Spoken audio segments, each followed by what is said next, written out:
Alright, I wrote this right after the election. I called it Why I Am No Longer a Political Conservative.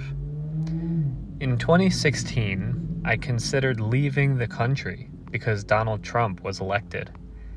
In 2020, I voted proudly for the Orange Man. And in 2024, I didn't vote. Let me explain why. Leading up to this election, I had some friends and family beg me not to vote for Trump. They would go on and on about how harmful his policies are and how he plans to seize power and destroy the Constitution. And when they were done, I would say I wasn't voting for him. Oh, so you're voting for Kamala? I'd say no. And they would go on and on about how harmful Trump's policies are and how he plans to seize power and destroy the Constitution. The conversation never reached my political identity. And I actually think the history of my politics is an interesting story. So here it is. I began as a left-wing suburban Jew. I thought Republicans were stiff and out of touch. I trusted the experts, and I submitted my opinions to the most passionate people in my surroundings. I went to a liberal arts college, and with my spare classes, I studied critical race theory, gender theory, and even some Marxism. I was still young and did not dare have an opinion of my own, but I was a loud mouthpiece against the establishment. However, all the while, my college years marched ahead with no definite direction. I had no plans for the future. I had no dreams of having a job, owning a home, or having a family. Hell, I was living with a girlfriend and I didn't even plan to marry her. It was as if I were driving towards a cliff, ignoring the road, looking at my phone, texting my friends about what they want to do this weekend. I smoked weed, played video games, watched YouTube, and generally had a good time every minute I didn't realize how much I hated myself. I was a smart kid. Adults were supposed to tell me what to do, and I would do it. That was my place. But I was in no such circle of adults. My political activism was always critical. I wrote essays disavowing my privilege. When I visited the state of Maine, I was disgusted because there were too many white people. And I hated anyone who earnestly wore a suit. Every time I wore a suit, I felt like I was telling a joke. Look at me in this thing. I look like a clown. What the hell are we doing stuffing ourselves into these things? Every position I held was critical. I saw the harm in everything, and I tried to get everybody to see the light, or rather, the darkness.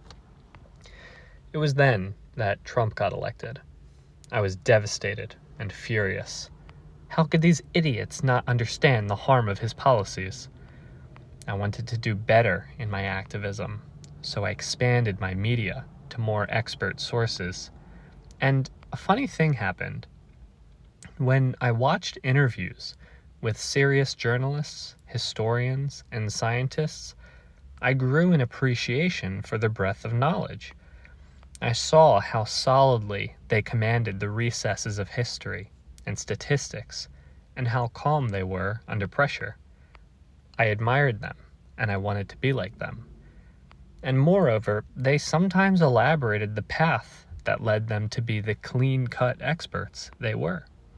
Work hard, take care of yourself, invest in your relationships, stay away from drugs, get married and have a family. The whispers of maturity floated my way. And though I was embarrassed by the establishment aura of a sober family man, I admitted I saw the utility in it all. Bit by bit, I explored the history of Western morals, self-sacrifice, charity, forgiveness, brotherhood, and discipleship. I writhed in pain as I yearned to be good, dreamed of being a father even, only to wake up as a stoner crash-out gamer college kid. A year went by, and my allegiance to personal responsibility overshadowed my social justice warrior instinct. I held a candle flame alive in the windy torment of my own vice. And the shelter I found to safeguard the flame was in the words of conservative political commentators. The family is the fundamental building block of society. How can you expect to change the world if you can't even clean your room? Politics is downstream from culture, and culture is downstream from religion. Cult and culture have the same root. What the culture worships is what defines the culture. If you can't live locally, you can't be free. I was persuaded, thusly, to make America great again. And I got the message that greatness starts with the individual. I cleaned myself of most of my destructive habits. I stayed sober, ate healthy, got a job, and believe it or not, I wore a suit to work. I was a poster child for this new American conservatism. Every personal decision I made was an outgrowth of my dreams for America. I really felt like I was conserving. The only problem was the arguments. To my surprise, my friends and family did not join the conservative revolution along with me, and they protested the policies I considered necessary for a good society. I felt like communities should be free from organized crime and drug trafficking, so I was sympathetic to deportation, gun ownership, and capital punishment. I felt like the Western world should protect the machine of capitalism, so I was sympathetic to foreign intervention and a strong military. And I felt like our capitalist hierarchy was benevolent, even if flawed, so I permitted the mockery of leftism in all its manifestations. As the line goes from Star Wars, I became everything I sought to destroy. But truly, these opinions about my country in the world were tightly linked to my opinions about my body in the world. I had this vitality for life because conservatives brought me out of my laziness, drug use, and crime. Conservatives taught me how to live. But the only problem was the arguments. The policies that were placed in my hands were inextricably linked to punishing criminals. And over time, I experimented with letting go. I experimented with forgiveness. What if, perchance, we can influence one another to be personally conservative and politically liberal? What if we can stay sober, work hard, get married, raise a family, and also not put people in jail?